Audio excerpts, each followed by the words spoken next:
गुरुर्ब्रह्मा गुरुर्विष्णु गुरुर्देवो महेश्वरा गुरुर्साक्षात् परं ब्रह्म तस्मै श्री गुरुवे नमः। अखण्डमण्डलाकारं व्याप्तं येन चराचरं तत्पदं दर्शितं येन तस्मै श्रीगुरुवे नमः। हरि ओम हरि ओम हरि ओम। ओम शांति शांति शांति। ओम नमः शिवाय। जय माँ ललिता त्रिपुर सुंदरी, जय माँ भगवती।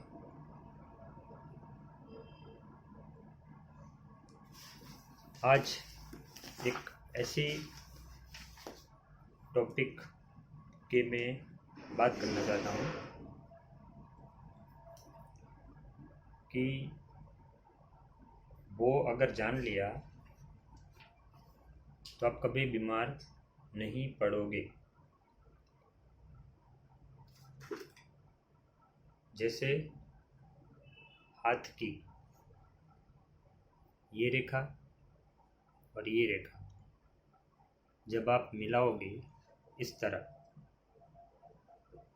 पहले नीचे की रेखा मिलाओगे, फिर दोनों उंगलियों को टाइट करोगे वी आकार में, फिर ऊपर की रेखा मिलाओगे तो ये दोनों मिल जानी चाहिए। अब आप सोचते होंगे कि इससे हम कैसे स्वस्थ रह सकते हैं। जिंदगी भर आप इसी से स्वस्थ रह सकते हो, क्योंकि हर बीमारी की जड़ इसी में छुपी है। हमारे शरीर में 7 चक्र होते हैं। गुदा के नीचे मूलाधार चक्र, नाभि से 4 अंगुल नीचे यहाँ पे स्वादिष्ठान चक्र, नाभि यानी मणिपुर चक्र, अनाहत यानी कि हृदय चक्र, हृदय पे अनाहत चक्र, थायराइड ग्रंथि जहाँ आती है मूलाधार मणिपुर चक्र, ये विशुद्धि चक्र, आज्ञा चक्र, सहस्त्रार चक्र, बिंदु चक्र, बैक विशुद्धि, बैक अनाहत, बैक मणिपुर,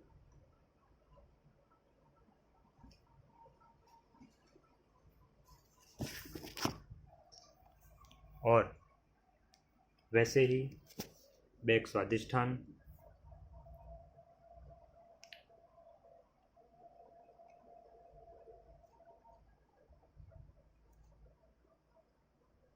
और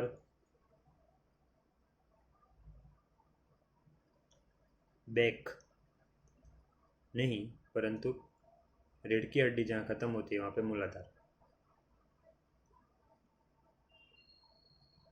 अब जब नाभि केंद्र में ना होने के कारण सबसे पहला प्रभाव हमारे मणिपुर चक्र पर पड़ेगा।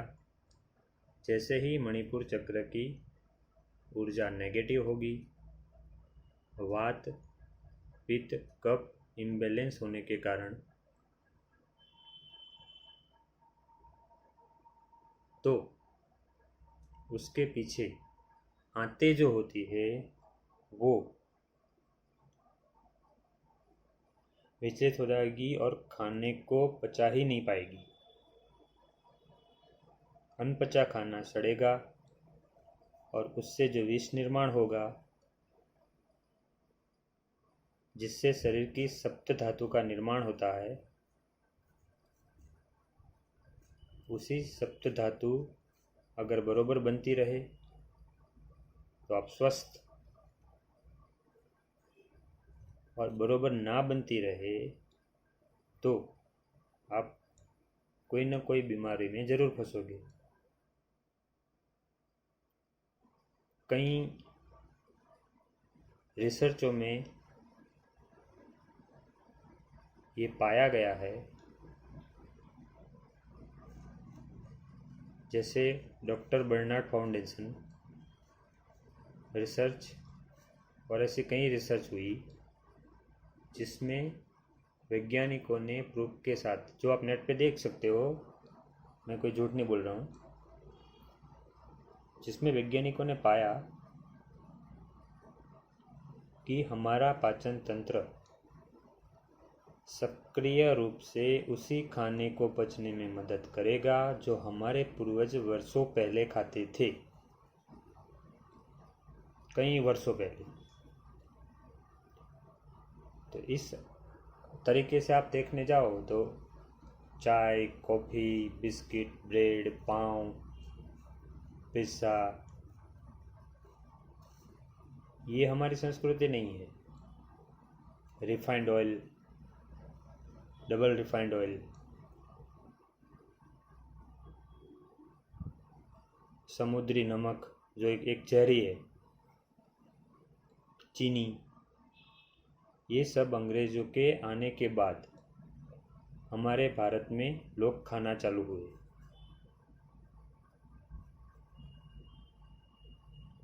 इसलिए आज का खाना ही काफ़ी है आपको बीमार करने के लिए। तो आप कैसे स्वस्थ रह पाओगे? क्योंकि नाभि बार बार खिसक जाएगी और एक दिन ऐसा आएगा कि आप कोई बड़ी बीमारी में फंस जाओगे। तो नाभि को अपने जगह पर लाने की मैंने जो क्रिया बताई है, सुबह 3 बार, सोने से पहले 3 बार करके सो। सबसे ज़रूरी बात, हमारे मन को हमारे संचित कर्म पकड़ते हैं। इसलिए अगर आप साधना ना करो पर प्राणायाम ध्यान अवस्था में करके वो भाव पैदा करो कि विश्व को चलाने वाली ईश्वरीय शक्ति, मुसलमान हो तो अल्लाह की शक्ति, क्रिश्चियन हो तो ईसा मसीह की शक्ति, जो भी धर्म में जो भी जिनको भी मानते हो, उनकी शक्ति आपके शरीर में प्रवेश कर रही है। उस शक्ति के प्रभाव से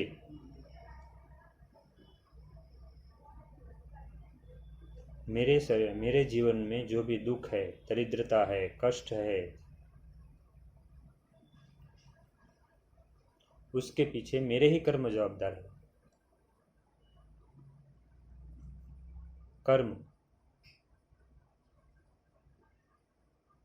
कर्म को जलाना ही पड़ेगा, उसके बिना आप बीमारी ठीक कर ही नहीं पाओगे। और कोई डॉक्टर का ध्यान इस पहलू की ओर जाता ही नहीं है, जबकि विदेश वाले इसको सिखाने के लिए सर्टिफिकेट वाली कॉलेज भी बना चुके हैं। एग्जाम्पल है ओडेसा यूनिवर्सिटी। तो सिंपल सी बात है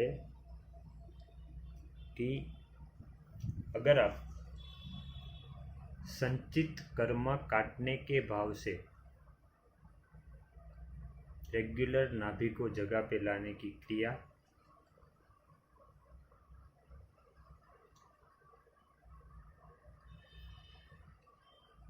दो निवाला खाने के बाद एकदम विश्वास पात्र हो ऐसा देसी घी और 2 गोली पाचन तंत्र को रीजनरेट करे, प्लस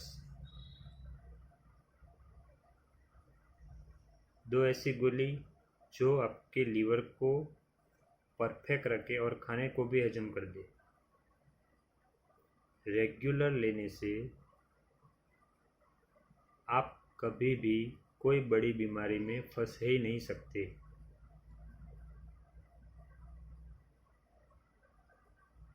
तो सार यही है कि रोज़ सुबह उठ के साधना करो या प्राणायाम में संचित कर्मों को काटो।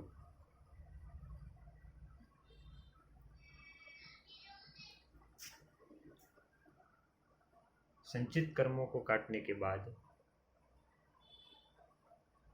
प्राणायाम करने के बाद खाना खाने बैठो तो आपकी पहले जो बीमारी है वो बीमारी स्वस्थ करो। फिर 2 निवाला खाने के बाद प्योर देसी गाय के घी के साथ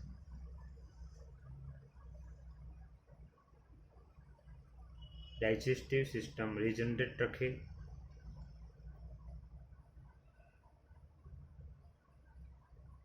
या और फिर तीसरा निवाला खाओ। जब आधा खाना हो जाए तब लीवर को स्वस्थ रखे और खाने को संपूर्ण हजम कर दे ऐसी गोली रेगुलर लो।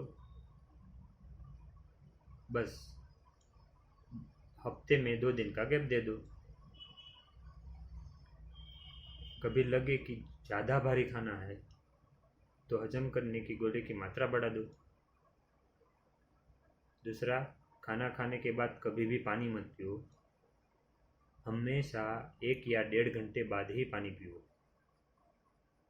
और जब भी पानी पियो, प्यास लगे तभी पियो, क्योंकि प्यास के वेग को रोकना नहीं चाहिए। खाली एक टाइम ही ऐसा है जब आप बिना प्यास पानी पी सकते हो, वो है सुबह का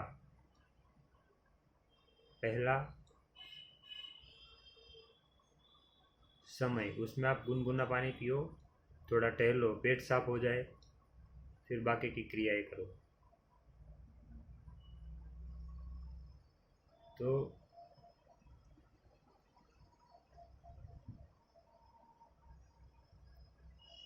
मेरे गुरु, मेरे भगवान शिव, मेरी माँ भगवती, मैं तो हमेशा स्वस्थ ही रहूँगा क्योंकि वो मेरे साथ है।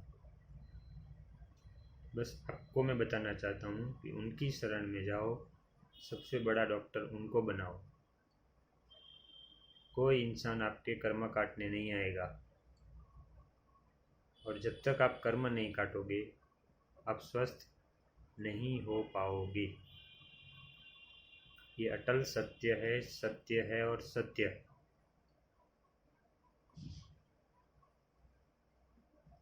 इसलिए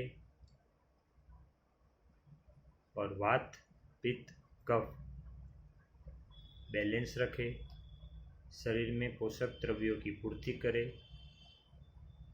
ऐसी जड़ी बूटियाँ महीने में केवल 5 दिन सुबह 1 बार खाना खाने के 1 घंटे बाद लो।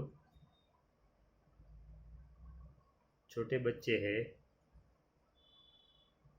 तो अभी से ही उनको हजम करने की दवाई की आदत डालो, ताकि वो बार बार, क्योंकि बच्चों में कफ, युवानी में पित्त और बुढ़ापे में वायु प्रदान होता है, तो बचपन में कफ करे ऐसी कोई चीज़ मत दो। युवानी में पित्त करे ऐसी कोई चीज़ मत खाओ। और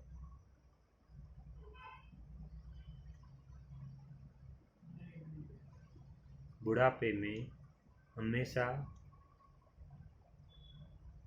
वायु का समन करे, यानी कि घी में पका हुआ खाना ही दे। वात पित्त का बैलेंस रखे, खाना हजम करने की गोली देंगी तो बूढ़े बूढ़े लोग भी कभी बीमार नहीं होंगे।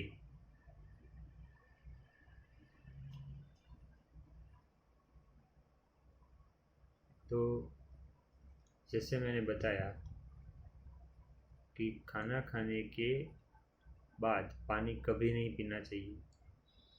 हमेशा खाने के 1 या 1.5 घंटे बाद ही पानी पियो। खाने के 45 मिनट पानी पियो, 45 मिनट पहले पानी पियो।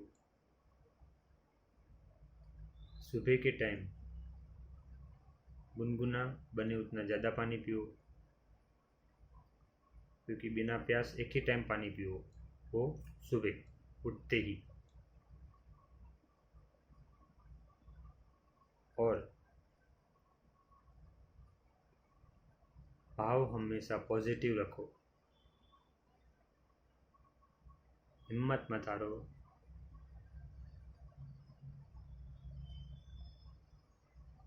अगर आपके मन में बीमारी के साथ लड़ने का जज्बा पैदा हो गया तो मैं आपको ऐसे लोग भी बता सकता हूँ जो बिना दवाई की कैंसर से भी मुक्त हो गए हैं।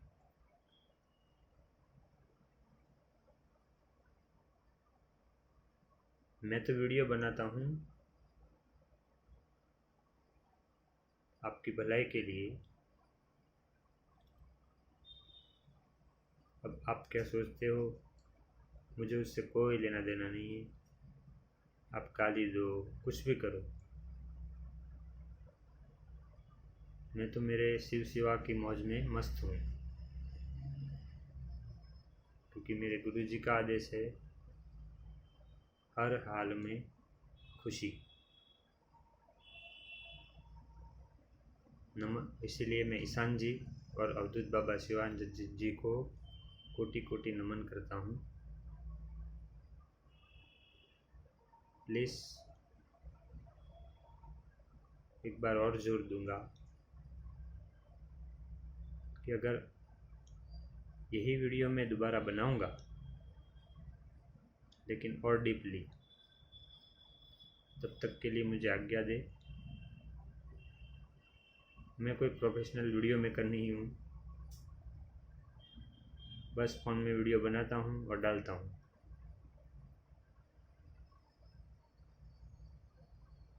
इसलिए कोई त्रुटि रह जाए तो क्षमा कर देना, लेकिन मैंने जो कहा है उसको समझने की कोशिश करना बहुत ज़रूरी है।